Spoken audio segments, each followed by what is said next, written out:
জয়পুরের মাঠে বৈভব সূর্যবংশী শতরান করতেই উঠে দাঁড়ালেন রাহুল দ্রাবিড়। আইপিএলের শুরুর আগে পায়ে চোট পেয়েছিলেন রাজস্থান রয়্যালসের কোচ। হুইলচেয়ারে করেই মাঠে ঘুরতে দেখা যেত তাকে। সোমবার সেই দৃশ্য দেখা যায়নি। বৈভব শতরান করার পর উঠে দাঁড়িয়ে হাততালি দিচ্ছিলেন তিনি। দাঁড়ানোর সময় একটু হোঁচট খেয়েছিলেন, কিন্তু ছাত্রের সাফল্যের পর আর বসে থাকতে পারেননি। সোমবার মোহাম্মদ সিরাজ, ঈশান্ত শর্মা, প্রসিদ্ধ কৃষ্ণ, রশিদ খানের মতো বোলারকে অনায়াসে মাঠের বাইরে পাঠাচ্ছিল বৈভব। মাত্র 14 বছর 32 দিনের একটি ছেলের পক্ষে কিভাবে এমন বোলারদের শাসন করা সম্ভব? বৈভব বাস্তবে তা করে দেখান। এর নেপথ্যে রয়েছেন রাহুল দ্রাবিড় এবং ভিভিএস লক্ষ্মণ। অনূর্ধ্ব-19 ভারতীয় দলের হয়ে খেলেছিল বৈভব। সেই দলের কোচ ছিলেন ভিভিএস লক্ষ্মণ।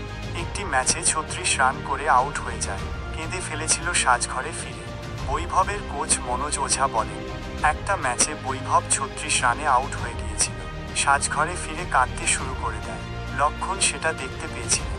উনি এসে বৈভবকে বলেছিলেন, আমরা এখানে শুধু রান দেখি না, আমরা দেখি কোন কোন ক্রিকেটার বড় রান করতে পারে। লক্ষ্মণ ওর মধ্যে কিছু একটা দেখেছিলেন, সেই কারণে বৈভবের পাশে থেকেছে।